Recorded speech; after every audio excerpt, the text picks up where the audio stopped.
Doctor doctor জ্বালাতন করিল এই অর্ধেক রাত্রে। চোখ মেলিয়া দেখি আমাদের জমিদার দক্ষিণাচরণবাবু। ধরফর করিয়া উঠিয়া পিঠ ভাঙা চৌকিটা টানিয়া আনিয়া তাহাকে বসিতে দিলাম এবং উদ্বিগ্নভাবে তাহার মুখের দিকে চাহিলাম। ঘড়িতে দেখি তখন রাত্রি 2:30। দক্ষিণাচরণবাবু বিবর্ণ মুখে বিস্ফারিত নেত্রে কহিলেন, আজ রাত্রে আবার সেইরূপ উপদ্রব আরম্ভ হইয়াছে, তোমার ঔষধ কোনো কাজে লাগিল না। আমি কিঞ্চিত সসংকোচে বলিলাম, আপনি বোধ করি মদের মাত্রা আবার বাড়াইয়াছেন। দক্ষিণাচরণবাবু অত্যন্ত বিরক্ত হইয়া কহিলেন, ওটা তোমার ভারী ভ্রম, মদ নহে। আদ্যপান্ত বিবরণ না শুনিলে তুমি আসল কারণটা অনুমান করিতে পারিবে না। কুলুঙ্গের মধ্যে ক্ষুদ্র টিনের ডিবায় ম্লানভাবে কেরোসিন জ্বলিতেছিল। আমি তাহা উস্কাইয়া দিলাম। একটুখানি আলো জাগিয়া উঠিল এবং অনেকখানি ধোঁয়া বাহির হইতে লাগিল। কোঁচাখানা গায়ের উপর টানিয়া একখানা খবরের কাগজ পাতা প্যাক বাক্সের উপর বসিলাম। দক্ষিণাচরণবাবু বলিতে লাগিলেন, আমার প্রথম পক্ষের স্ত্রীর মতো এমন গৃহিণী অতি দুর্লভ ছিল, কিন্তু আমার তখন বয়স বেশি ছিল না, সহজেই রসাধিক্য ছিল। তাহার উপর আবার কাব্যশাস্ত্রটা ভালো করিয়া অধ্যয়ন করিয়াছিলাম, তাই অবিমিশ্র গৃহিণীপনায় মন উঠিত না।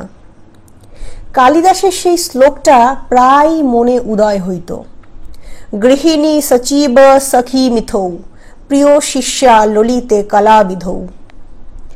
কিন্তু আমার গৃহিণীর কাছে ললিত কলাবিধির কোনো উপদেশ খাটিত না এবং সখীভাবে প্রণয় সম্ভাষণ করিতে গেলে তিনি হাসিয়া উড়াইয়া দিতেন।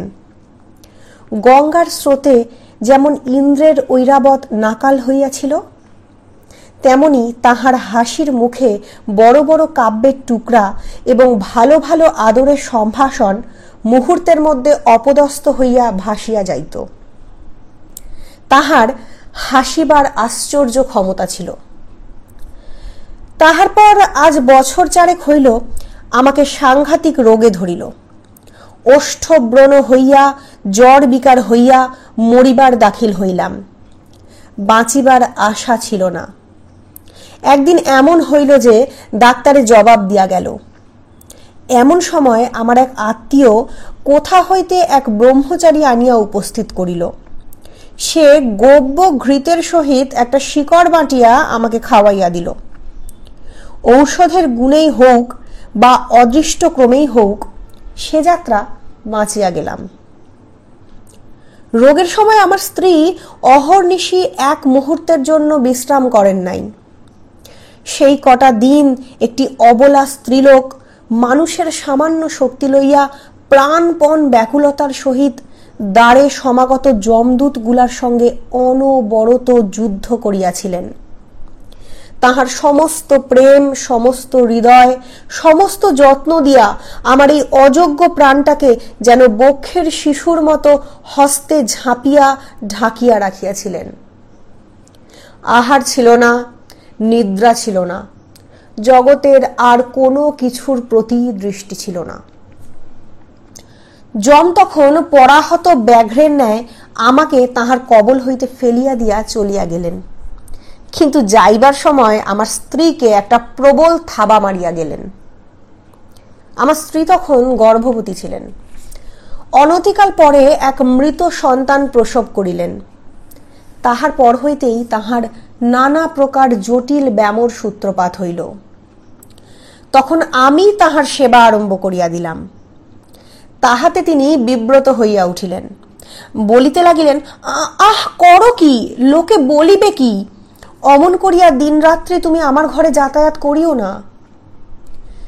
যেন নিজে পাখা খাইতেছি এইরূপ ভান করিয়া রাত্রে যদি তাহাকে তাহার জ্বরের সময় পাখা করিতে যাইতাম তো ভারী একটা কারাকারির ব্যাপার পড়িয়া যাইত। কোনোদিন যদি তাহার শুশ্রূষা উপলক্ষে আমার আহারের নিয়মিত সময় 10 মিনিট উত্তীর্ণ হইয়া যাইত, তবে সেও নানা প্রকার অনুনয় অনুরোধ অনুযোগের কারণ হইয়া দাঁড়াইত। স্বল্পমাত্র সেবা করিতে গেলে হিতে বিপরীত হইয়া উঠিত। তিনি বলিতেন, পুরুষ মানুষের অতটা বাড়াবাড়ি ভালো নয়। আমাদের সেই বরানগরের বাড়িটি বোধ করে তুমি দেখিয়াছ। বাড়ির সামনেই বাগান এবং বাগানের সম্মুখেই গঙ্গা বহিতেছে। আমাদের শোবার ঘরের নিচেই দক্ষিণের দিকে খানিকটা জমি মেহেদির বেড়া দিয়া ঘিরিয়া আমার স্ত্রী নিজের মনের মতো এক টুকরা বাগান বানাইয়াছিলেন। সমস্ত বাগানটির মধ্যে সেই খণ্ডটি অত্যন্ত সাদাসিধা এবং নিতান্ত দিশি, অর্থাৎ তাহার মধ্যে গন্ধের অপেক্ষা বর্ণের বাহার, ফুলের অপেক্ষা পাতার বৈচিত্র্য ছিল না, এবং টবের মধ্যে অকিঞ্চিৎকর উদ্ভিজ্জের পার্শ্বে কাঠি অবলম্বন করিয়া কাগজে নির্মিত লাটিন নামের জয়ধ্বজা উড়িত না। বেল, জুঁই, গোলাপ, গন্ধরাজ, কবরী এবং রজনীগন্ধারই প্রাদুর্ভাব কিছু বেশি। প্রকাণ্ড একটা বকুল গাছের তলা সাদা মার্বেল পাথর দিয়া বাঁধানো ছিল। সুস্থ অবস্থায় তিনি নিজে দাঁড়াইয়া 2 বেলা তাহা ধুইয়া সাফ করাইয়া রাখিতেন। গ্রীষ্মকালে কাজের অবকাশে সন্ধ্যার সময় সেই তাহার বসিবার স্থান ছিল।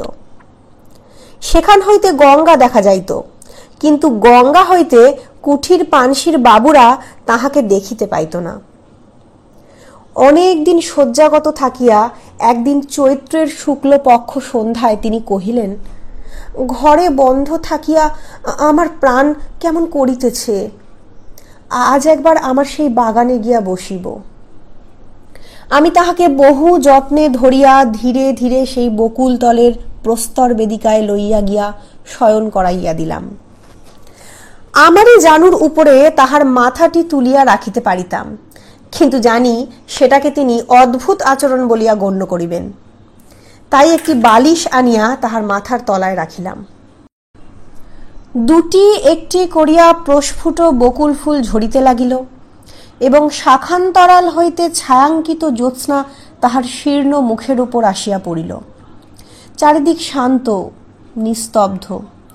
সেই ঘন গন্ধপূর্ণ ছায়ান্ধকারে এক পার্শ্বে নীরবে বসিয়া তাহার মুখের দিকে চাহিয়া আমার চোখে জল আসিল।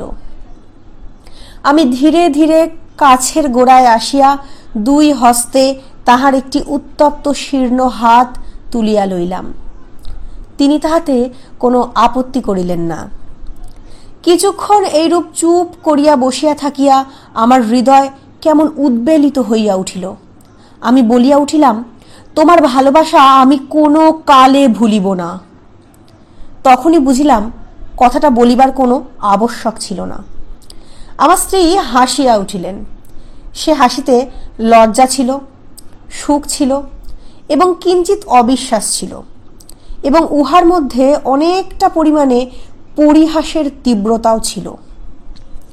প্রতিবাদ স্বরূপে একটি কথা মাত্র না বলিয়া কেবল তাহার সেই হাসির দ্বারা জানাইলেন, কোনো কালে ভুলিবে না, ইহা কখনো সম্ভব নহে, এবং আমি তাহা প্রত্যাশাও করি না।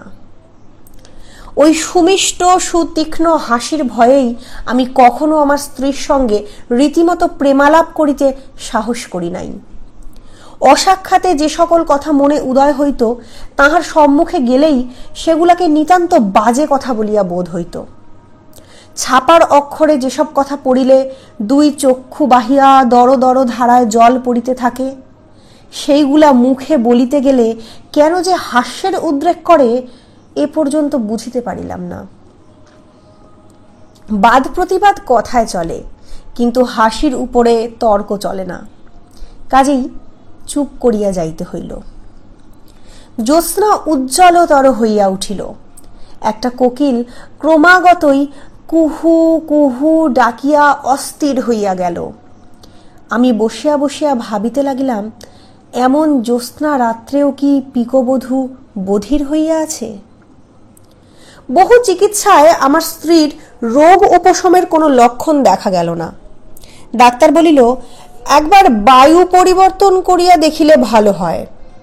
আমি স্ত্রীকে লইয়া এলাহাবাদে গেলাম। এইখানে দক্ষিণাবাবু হঠাৎ থমকিয়া চুপ করিলেন, সন্দিগ্ধভাবে আমার মুখের দিকে চাহিলেন, তাহার পর দুই হাতের মধ্যে মাথা রাখিয়া ভাবিতে লাগিলেন। আমিও চুপ করিয়া রহিলাম। কুলুঙ্গিতে কেরোসিন মিটমিট করিয়া জ্বলিতে লাগিল এবং নিস্তব্ধ ঘরে মশার ভন ভন শব্দ সুস্পষ্ট হইয়া উঠিল।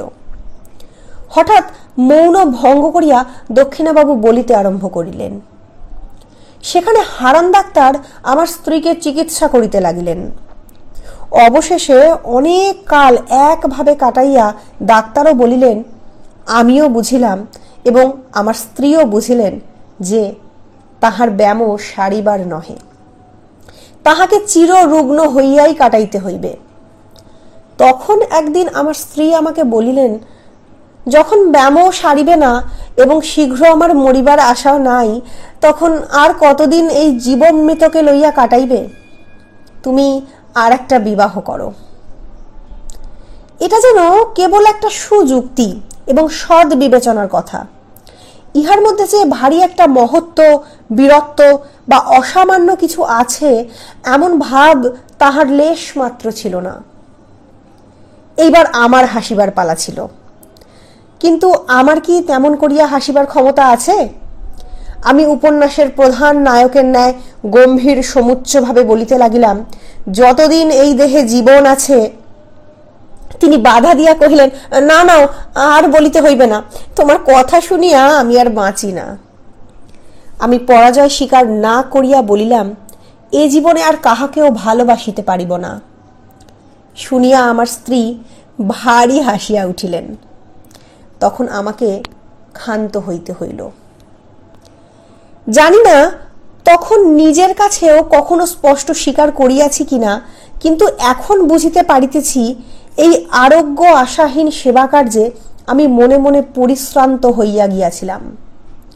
এ কার্যে যে ভঙ্গ দিব এমন কল্পনাও আমার মনে ছিল না, অথচ চিরজীবন এই চিররুগ্নকে লইয়া যাপন করিতে হইবে এ কল্পনাও আমার নিকট পীড়াদায়ক হইয়াছিল। হায়, প্রথম যৌবনকালে যখন সম্মুখে তাকাইয়াছিলাম, তখন প্রেমের কুহকে, সুখের আশ্বাসে, সৌন্দর্যের মরীচিকায় সমস্ত ভবিষ্যৎ জীবন প্রফুল্ল দেখাইতেছিল। আজ হইতে শেষ পর্যন্ত কেবল আশাহীন, সুদীর্ঘ, সতৃষ্ণ মরুভূমি। আমার সেবার মধ্যে সেই আন্তরিক শ্রান্তি নিশ্চয় তিনি দেখিতে পাইয়াছিলেন। তখন জানিতাম না, কিন্তু এখন সন্দেহ মাত্র নাই যে তিনি আমাকে যুক্তাক্ষরহীন প্রথম ভাগ শিশু শিক্ষার মতো অতি সহজেই বুঝিতেন। সেই জন্য যখন উপন্যাসের নায়ক সাজিয়া গম্ভীরভাবে তাহার নিকট কবিত্ব ফলাইতে যাইতাম, তিনি এমন সুগভীর স্নেহ অথচ অনিবার্য কৌতুকের সহিত হাসিয়া উঠিতেন। আমার নিজের অগোচর অন্তরের কথাও অন্তর্যামীর ন্যায় তিনি সমস্তই জানিতেন। এ কথা মনে করিলে আজও লজ্জায় মরিয়া যাইতে ইচ্ছা করে। হারান ডাক্তার আমাদের স্বজাতীয়। তাহার বাড়িতে আমার প্রায়ই নিমন্ত্রণ থাকিত। কিছুদিন যাতায়াতের পর ডাক্তার তাহার মেয়েটির সঙ্গে আমার পরিচয় করাইয়া দিলেন। মেয়েটি অবিবাহিত, তাহার বয়স 15 হইবে। ডাক্তার বলেন তিনি মনের মতো পাত্র পান নাই বলিয়া বিবাহ দেন নাই, কিন্তু বাহিরের লোকের কাছে গুজব শুনিতাম মেয়েটির কুলের দোষ ছিল, কিন্তু আর কোনো দোষ ছিল না। যেমন সুরূপ তেমনই সুশিক্ষা। সেই জন্য মাঝে মাঝে একদিন তাহার সহিত নানা কথার আলোচনা করিতে করিতে আমার বাড়ি ফিরিতে রাত হইত। আমার স্ত্রীকে ঔষধ খাওয়াইবার সময় উত্তীর্ণ হইয়া যাইত। তিনি জানিতেন আমি হারান ডাক্তারের বাড়ি গিয়াছি, কিন্তু বিলম্বের কারণ একদিনও আমাকে জিজ্ঞাসা করেন নাই। মরুভূমির মধ্যে আরও একবার মরীচিকা দেখিতে লাগিলাম। তৃষ্ণা যখন বুক পর্যন্ত, তখন চোখের সামনে কুল পরিপূর্ণ স্বচ্ছ জল ছল ছল ঢল ঢল করিতে লাগিল। তখন মনকে প্রাণপণে টানিয়া আর ফিরাইতে পারিলাম না। রোগীর ঘর আমার কাছে দ্বিগুণ নিরানন্দ হইয়া উঠিল। তখন প্রায়ই শুশ্রূষা করিবার এবং ঔষধ খাওয়াইবার নিয়ম ভঙ্গ হইতে লাগিল। হারান ডাক্তার আমাকে প্রায় মাঝে মাঝে বলিতেন, যাহাদের রোগ আরোগ্য হইবার কোনো সম্ভাবনা নাই তাহাদের পক্ষে মৃত্যুই ভালো, কারণ বাঁচিয়া তাহাদের নিজেরও সুখ নাই, অন্যেরও অসুখ। কথাটা সাধারণভাবে বলিতে দোষ নাই, তথাপি আমার স্ত্রীকে লক্ষ্য করিয়া এমন প্রসঙ্গ উত্থাপন করা তাহার উচিত হয় নাই।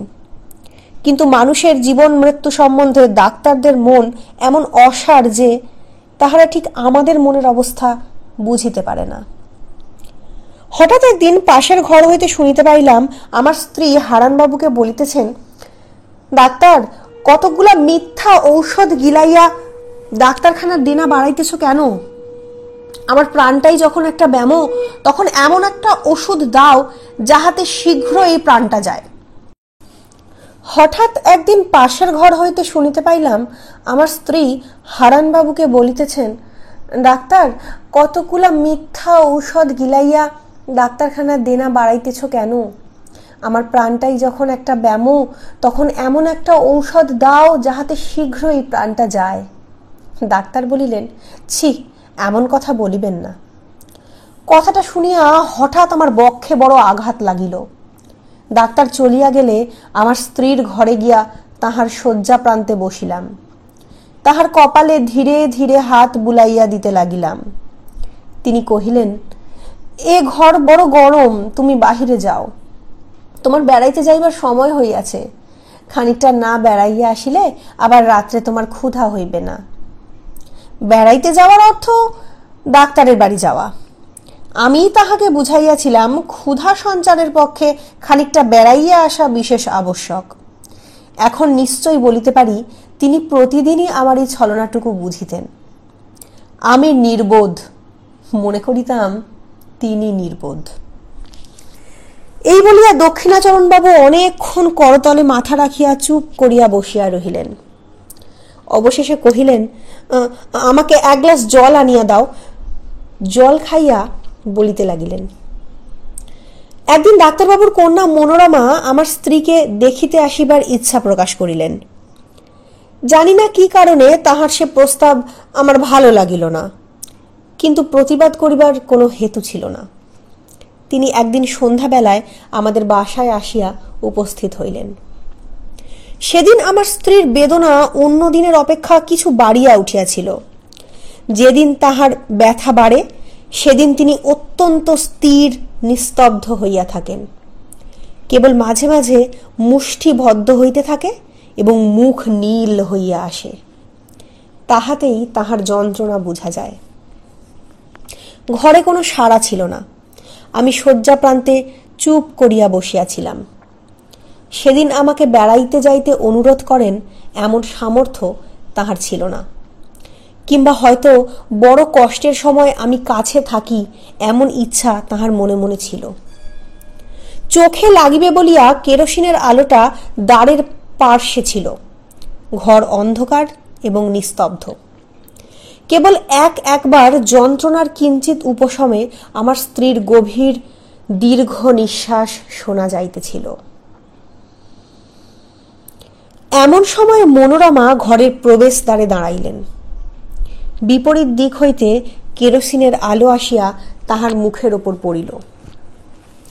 আলো আঁধার লাগিয়া তিনি কিছুক্ষণ ঘরের কিছুই দেখিতে না পাইয়া দ্বারের নিকট দাঁড়াইয়া ইতস্তত করিতে লাগিলেন। আমার স্ত্রী চমকিয়া আমার হাত ধরিয়া জিজ্ঞাসা করিলেন, ও কে? তাহার সেই দুর্বল অবস্থায় হঠাৎ অচেনা লোক দেখিয়া ভয় পাইয়া আমাকে 2-3 বার অস্ফুট স্বরে প্রশ্ন করিলেন, ও কে? ও কে গো? আমার কেমন দুর্বুদ্ধি হইল। আমি প্রথমেই বলিয়া ফেলিলাম, আমি চিনি না। বলিবা মাত্রই কে যেন আমাকে কষাঘাত করিল। পরের মুহূর্তেই বলিলাম, ও আমাদের ডাক্তারবাবুর কন্যা। স্ত্রী একবার আমার মুখের দিকে চাহিলেন। আমি তাহার মুখের দিকে চাহিতে পারিলাম না। পরক্ষণেই তিনি ক্ষীণ স্বরে অভ্যাগতকে বলিলেন, আপনি আসুন। আমাকে বলিলেন, আলোটা ধরো। মনোরমা ঘরে আসিয়া বসিলেন। তাহার সহিত রোগিণীর অল্প স্বল্প আলাপ চলিতে লাগিল। এমন সময় ডাক্তারবাবু আসিয়া উপস্থিত হইলেন। তিনি তাহার ডাক্তারখানা হইতে 2 শিশি ওষুধ সঙ্গে আনিয়াছিলেন। সেই 2টি শিশি বাহির করিয়া আমার স্ত্রীকে বলিলেন, এই নীল শিশিটা মালিশ করিবার, আর এইটি খাইবার। দেখিবেন 2টাতে মিলাইবেন না, এ ওষুধটা ভারী বিষ। আমাকেও একবার সতর্ক করিয়া দিয়া ঔষধ 2টি শয্যা পার্শ্ববর্তী টেবিলে রাখিয়া দিলেন। বিদায় লইবার সময় ডাক্তার তাহার কন্যাকে ডাকিলেন। মনোরমা কহিলেন, বাবা, আমি থাকি না কেন? সঙ্গে স্ত্রীলোক কেহ নাই, ইহাকে সেবা করিবে কে? আমার স্ত্রী ব্যস্ত হইয়া উঠিলেন, বলিলেন, না না, আপনি কষ্ট করিবেন না, পুরানো ঝি আছে, সে আমাকে মায়ের মতো যত্ন করে। ডাক্তার হাসিয়া বলিলেন, উনি মা লক্ষ্মী, চিরকাল পরের সেবা করিয়া আসিয়াছেন, অন্যের সেবা সহিতে পারেন না।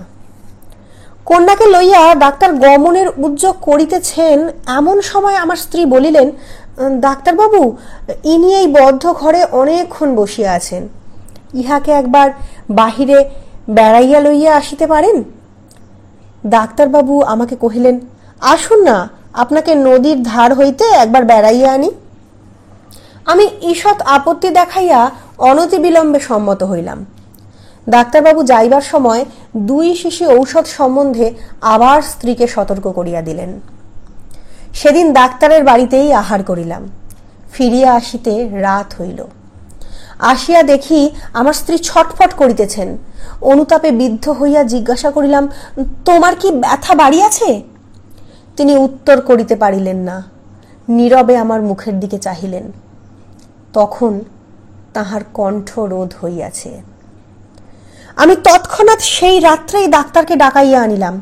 ডাক্তার প্রথমটা আসিয়া অনেকক্ষণ কিছুই বুঝিতে পারিলেন না। অবশেষে জিজ্ঞাসা করিলেন, সেই ব্যথাটা কি বাড়িয়া উঠিয়াছে? ঔষধটা একবার মালিশ করিলে হয় না? বলিয়া শিশিটা টেবিল হইতে লইয়া দেখিলেন সেটা খালি। আমার স্ত্রীকে জিজ্ঞাসা করিলেন, আপনি কি ভুল করিয়া এই ওষুধটা খাইয়াছেন? আমার স্ত্রী ঘাড় নাড়িয়া নীরবে জানাইলেন, হ্যাঁ। ডাক্তার তৎক্ষণাৎ গাড়ি করিয়া তাহার বাড়ি হইতে পাম্প পানিতে ছুটিলেন। আমি অর্ধ মূর্ছিতের ন্যায় আমার স্ত্রীর বিছানার উপর গিয়া পড়িলাম। তখন মাতা তাহার পীড়িত শিশুকে যেমন করিয়া সান্ত্বনা করে, তেমনি করিয়া তিনি আমার মাথা তাহার বক্ষের কাছে টানিয়া লইয়া 2 হস্তের স্পর্শে আমাকে তাহার মনের কথা বুঝাইতে চেষ্টা করিলেন। কেবল তাহার সেই করুণ স্পর্শের দ্বারাই আমাকে বারংবার করিয়া বলিতে লাগিলেন, শোক করিও না, ভালোই হইয়াছে, তুমি সুখী হইবে। এবং সেই মনে করিয়া আমি সুখে মরিলাম। ডাক্তার যখন ফিরিলেন তখন জীবনের সঙ্গে সঙ্গে আমার স্ত্রীর সকল যন্ত্রণার অবসান হইয়াছে। দক্ষিণাচরণ আর একবার জল খাইয়া বলিলেন, ওহ, বড় গরম, বলিয়া দ্রুত বাহির হইয়া বার কয়েক বারান্দায় পায়চারি করিয়া আসিয়া বসিলেন। বেশ বোঝা গেল তিনি বলিতে চাহেন না, কিন্তু আমি যেন জাদু করিয়া তাহার নিকট হইতে কথা কাড়িয়া লইতেছি। আবার আরম্ভ করিলেন, মনোরমাকে বিবাহ করিয়া দেশে ফিরিলাম। মনোরমা তাহার পিতার সম্মতিক্রমে আমাকে বিবাহ করিল।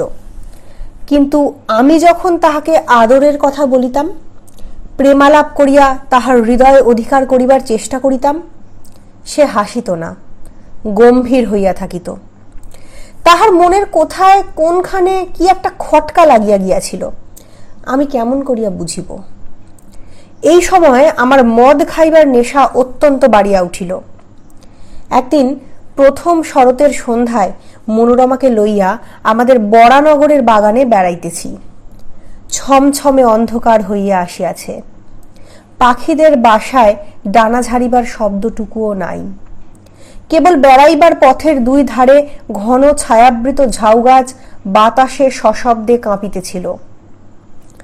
শ্রান্তি বোধ করিতেই মনোরমা সেই বকুলতলার শুভ্র পাথরের বেদির ওপর আসিয়া নিজের 2 বাহুর ওপর মাথা রাখিয়া শয়ন করিল। আমিও কাছে আসিয়া বসিলাম। সেখানে অন্ধকার আরো ঘনীভূত।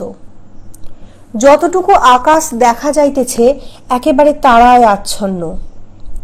তরুতলে ঝিল্লির ধ্বনি যেন অনন্ত গগন বক্ষচ্যুত নিস্তব্ধতার নিম্ন প্রান্তে একটি শব্দের সরু পাড় বুনিয়া দিতেছে।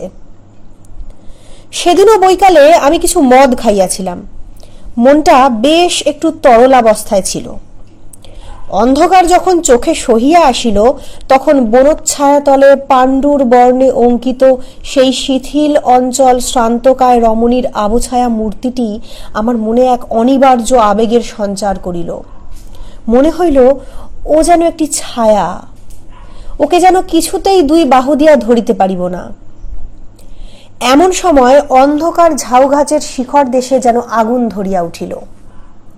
তাহার পরে কৃষ্ণপক্ষের জীর্ণ প্রান্ত হলুদ বর্ণ চাঁদ ধীরে ধীরে গাছের মাথার উপরকার আকাশে আরোহণ করিল। সাদা পাথরের উপর সাদা শাড়ি পরা সেই শ্রান্ত শয়ান রমণীর মুখের উপর জ্যোৎস্না আসিয়া পড়িল। আমি আর থাকিতে পারিলাম না। কাছে আসিয়া দুই হাতে তাহার হাতটি তুলিয়া ধরিয়া কহিলাম, মনোরমা, তুমি আমাকে বিশ্বাস করো না, কিন্তু আমি তোমাকে ভালোবাসি। তোমাকে আমি কোনো কালে ভুলিতে পারিব না। কথাটা বলিবা মাত্র চমকিয়া উঠিলাম। মনে পড়িল ঠিক এই কথাটা আর একদিন আর কাহাকেও বলিয়াছি, এবং সেই মুহূর্তেই বকুল গাছের শাখার উপর দিয়া, ঝাউ গাছের মাথার উপর দিয়া, কৃষ্ণপক্ষের পীতবর্ণ ভাঙা চাঁদের নিচ দিয়া, গঙ্গার পূর্ব পার হইতে গঙ্গার সুদূর পশ্চিম পার পর্যন্ত হা হা হা হা হা করিয়া অতি দ্রুত বেগে একটা হাসি বহিয়া গেল। সেটা মর্মভেদী হাসি কি অভ্রভেদী হাহাকার বলিতে পারি না। আমি তদ্দণ্ডেই পাথরের বেদির উপর হইতে মূর্ছিত হইয়া নিচে পড়িয়া গেলাম। মূর্ছাভঙ্গে দেখিলাম আমার ঘরে বিছানায় শুইয়া আছি। স্ত্রী জিজ্ঞাসা করিলেন, তোমার হঠাৎ এমন হইল কেন? আমি কাঁপিয়া উঠিয়া বলিলাম, শুনিতে পাও নাই, সমস্ত আকাশ ভরিয়া হা হা করিয়া একটা হাসি বহিয়া গেল। স্ত্রী হাসিয়া কহিলেন, সে বুঝি হাসি? সার বাঁধিয়া দীর্ঘ একঝাঁক পাখি উড়িয়া গেল, তাহাদেরই পাখার শব্দ শুনিয়াছিলাম। তুমি এত অল্পেই ভয় পাও? দিনের বেলায় স্পষ্ট বুঝিতে পারিলাম পাখির ঝাঁক উড়িবার শব্দই বটে। এই সময়ে উত্তর দেশ হইতে হংস শ্রেণী নদীর চরে চড়িবার জন্য আসিতেছে, কিন্তু সন্ধ্যা হইলে সে বিশ্বাস রাখিতে পারিতাম না। তখন মনে হইত চারিদিকে সমস্ত অন্ধকার ভরিয়া ঘন হাসি জমা হইয়া রহিয়াছে। সামান্য একটা উপলক্ষে হঠাৎ আকাশ ভরিয়া অন্ধকার বিদীর্ণ করিয়া ধ্বনিত হইয়া উঠিবে। অবশেষে এমন হইল, সন্ধ্যার পর মনোরমার সহিত একটা কথা বলিতে আমার সাহস হইত না। তখন আমাদের বরানগরের বাড়ি ছাড়িয়া মনোরমাকে লইয়া বোটে করিয়া বাহির হইলাম। অগ্রহায়ণ মাসে নদীর বাতাসে সমস্ত ভয় চলিয়া গেল। কয়দিন বড় সুখে ছিলাম। চারিদিকের সৌন্দর্যে আকৃষ্ট হইয়া মনোরমাও যেন তাহার হৃদয়ের রুদ্ধ দ্বার অনেক দিন পরে ধীরে ধীরে আমার নিকট খুলিতে লাগিল। গঙ্গা ছাড়াইয়া, খড়ে ছাড়াইয়া অবশেষে পদ্মায় আসিয়া পৌঁছিলাম। ভয়ঙ্করী পদ্মা তখন হেমন্তের বিরল লীন ভুজঙ্গিনীর মতো কৃশ নির্জীবভাবে সুদীর্ঘ শীত নিদ্রায় নিবিষ্ট ছিল। উত্তর পারে জনশূন্য, তৃণশূন্য, দিগন্ত প্রসারিত বালির চর ধুধু করিতেছে, এবং দক্ষিণের উচ্চ পাড়ের উপর গ্রামের আমবাগানগুলি এই রাক্ষসী নদীর নিতান্ত মুখের কাছে জোর হস্তে দাঁড়াইয়া কাঁপিতেছে। পদ্মা ঘুমের ঘোরে একবার পাশ ফিরিতেছে, এবং বিদীর্ণ তটভূমি ঝুপঝাপ করিয়া ভাঙিয়া ভাঙিয়া পড়িতেছে। এইখানে বেড়াইবার সুবিধা দেখিয়া বোট বাঁধিলাম। একদিন আমরা দুইজনে বেড়াইতে বেড়াইতে বহু দূরে চলিয়া গেলাম। সূর্যাস্তের স্বর্ণচ্ছায়া মিলাইয়া যাইতেই শুক্লপক্ষের নির্মল চন্দ্রালোকে দেখিতে দেখিতে ফুটিয়া উঠিল। সেই অন্তহীন শুভ্র বালির চরের উপর যখন অজস্র অবারিত উচ্ছ্বসিত জ্যোৎস্না একেবারে আকাশের সীমান্ত পর্যন্ত প্রসারিত হইয়া গেল, তখন মনে হইল যেন জনশূন্য চন্দ্রালোকের অসীম স্বপ্নরাজ্যের মধ্যে কেবল আমরা দুইজনে ভ্রমণ করিতেছি। একটি লাল শাল মনোরমার মাথার উপর হইতে নামিয়া তাহার মুখখানি বেষ্টন করিয়া তাহার শরীরটি আচ্ছন্ন করিয়া রহিয়াছে। নিস্তব্ধতা যখন নিবিড় হইয়া আসিল, কেবল একটি সীমাহীন দিশাহীন শুভ্রতা এবং শূন্যতা ছাড়া যখন আর কিছুই রহিল না, তখন মনোরমা ধীরে ধীরে হাতটি বাহির করিয়া আমার হাত চাপিয়া ধরিল। অত্যন্ত কাছে আসিয়া সে যেন তাহার সমস্ত শরীর মন জীবন যৌবন আমার উপর বিন্যস্ত করিয়া নিতান্ত নির্ভর করিয়া দাঁড়াইল। পুলকিত উদ্বেলিত হৃদয়ে মনে করিলাম, ঘরের মধ্যে কি যথেষ্ট ভালোবাসা যায়? এইরূপ অনাবৃত অবারিত অনন্ত আকাশ নহিলে কি দুটি মানুষকে কোথাও ধরে? তখন মনে হইল আমাদের ঘর নাই, দ্বার নাই, কোথাও ফিরিবার নাই। এমনি করিয়া হাতে হাতে ধরিয়া গম্যহীন পথে উদ্দেশ্যহীন ভ্রমণে চন্দ্রালোকিত শূন্যতার উপর দিয়া অবারিতভাবে চলিয়া যাইব। এইরূপে চলিতে চলিতে এক জায়গায় আসিয়া দেখিলাম সেই বালুকা রাশির মাঝখানে অদূরে একটি জলাশয়ের মতো রহিয়াছে। পদ্মা সরিয়া যাওয়ার পর সেইখানে জল বাঁধিয়া আছে। সেই মরু বালুকা বেষ্টিত নিস্তরঙ্গ নিষুপ্ত নিশ্চল জলটুকুর উপরে একটি সুদীর্ঘ জ্যোৎস্নার রেখা মূর্ছিতভাবে পড়িয়া আছে। সেই জায়গাটাতে আসিয়া আমরা দুইজনে দাঁড়াইলাম। মনোরমা কি ভাবিয়া আমার মুখের দিকে চাহিল। তাহার মাথার উপর হইতে শালটা হঠাৎ খসিয়া পড়িল। আমি তাহার সেই জ্যোৎস্না বিকশিত মুখখানি তুলিয়া ধরিয়া চুম্বন করিলাম। সেই সময় সেই জনমানব শূন্য নিঃসঙ্গ মরুভূমির মধ্যে গম্ভীর স্বরে কে তিনবার বলিয়া উঠিল, ও কে, ও কে, ও কে? আমি চমকিয়া উঠিলাম, আমার স্ত্রীও কাঁপিয়া উঠিলেন, কিন্তু পরক্ষণেই আমরা দুইজনেই বুঝিলাম এই শব্দ মানসিক নহে, অমানুষিকও নহে, চরবিহারী জলচর পাখির ডাক। হঠাৎ এত রাত্রে তাহাদের নিরাপদ নিভৃত নিবাসের কাছে লোক সমাগম দেখিয়া চকিত হইয়া উঠিয়াছে। সেই ভয়ের চমক খাইয়া আমরা দুইজনেই তাড়াতাড়ি বোটে ফিরিলাম। রাত্রে বিছানায় আসিয়া শুইলাম। শ্রান্ত শরীরে মনোরমা অবিলম্বে ঘুমাইয়া পড়িল। তখন অন্ধকারে কে একজন আমার মশারির কাছে দাঁড়াইয়া সুষুপ্ত মনোরমার দিকে একটিমাত্র দীর্ঘ শীর্ণ অস্থিসার অঙ্গুলি নির্দেশ করিয়া যেন আমার কানে কানে অত্যন্ত চুপি চুপি অস্ফুট কণ্ঠে কেবলই জিজ্ঞাসা করিতে লাগিল, ও কে, ও কে, ও কে গো? তাড়াতাড়ি উঠিয়া দেশলাই জ্বালাইয়া বাতি ধরাইলাম। সেই মুহূর্তেই ছায়ামূর্তি মিলাইয়া গিয়া আমার মশারি কাঁপাইয়া বোট দুলাইয়া আমার সমস্ত ঘর্মাক্ত শরীরের রক্ত হিম করিয়া দিয়া হা হা হা হা হা করিয়া একটা হাসি অন্ধকার রাত্রির ভিতর দিয়া বহিয়া চলিয়া গেল। পদ্মা পার হইল, পদ্মার চর পার হইল, তাহার পরবর্তী সমস্ত সুপ্ত দেশ গ্রাম নগর পার হইয়া গেল। যেন তাহা চিরকাল ধরিয়া দেশ দেশান্তর লোক লোকান্তর পার হইয়া ক্রমশ ক্ষীণ ক্ষীণতর ক্ষীণতম হইয়া অসীম সুদূরে চলিয়া যাইতেছে। ক্রমে যেন তাহা জন্ম মৃত্যুর দেশ ছাড়াইয়া গেল, ক্রমে তাহা যেন সূচির অগ্রভাগের ন্যায় ক্ষীণতম হইয়া আসিল। এত ক্ষীণ শব্দ কখনো শুনি নাই, কল্পনা করি নাই। আমার মাথার মধ্যে যেন অনন্ত আকাশ রহিয়াছে এবং সেই শব্দ যতই দূরে যাইতেছে কিছুতেই আমার মস্তিষ্কের সীমা ছাড়াইতে পারিতেছে না। অবশেষে যখন একান্ত অসহ্য হইয়া আসিল, তখন ভাবিলাম আলো নিবাইয়া না দিলে ঘুমাইতে পারিব না। যেমন আলো নিবাইয়া শুইলাম, অমনি আমার মশারির পাশে আমার কানের কাছে অন্ধকারে আবার সেই অবরুদ্ধ স্বর বলিয়া উঠিল, ও কে, ও কে, ও কে গো? আমার বুকের রক্তের ঠিক সমান তালে ক্রমাগতই ধ্বনিত হইতে লাগিল, ও কে, ও কে, ও কে গো, ও কে, ও কে, ও কে গো? সেই গভীর রাত্রে নিস্তব্ধ বোটের মধ্যে আমার গোলাকার ঘড়িটাও সজীব হইয়া উঠিয়া তাহার ঘণ্টার কাঁটা মনোরমার দিকে প্রসারিত করিয়া সেলফের উপর হইতে তালে তালে বলিতে লাগিল, ও কে, ও কে, ও কে গো, ও কে, ও কে, ও কে গো? বলিতে বলিতে দক্ষিণাবাবু পাংশুবর্ণ হইয়া আসিলেন, তাহার কণ্ঠস্বর রুদ্ধ হইয়া আসিল। আমি তাহাকে স্পর্শ করিয়া কহিলাম, একটু জল খান। এমন সময় হঠাৎ আমার কেরোসিনের শিখাটা দপ দপ করিতে করিতে নিবিয়া গেল। হঠাৎ দেখিতে পাইলাম বাহিরে আলো হইয়াছে, কাক ডাকিয়া উঠিল, দোয়েল শীষ দিতে লাগিল। আমার বাড়ির সম্মুখবর্তী পথে একটা মহিষের গাড়ির ক্যাঁচ ক্যাঁচ শব্দ জাগিয়া উঠিল। তখন দক্ষিণাবাবুর মুখের ভাব একেবারে বদলাইয়া গেল, ভয়ের কিছু মাত্র চিহ্ন রহিল না।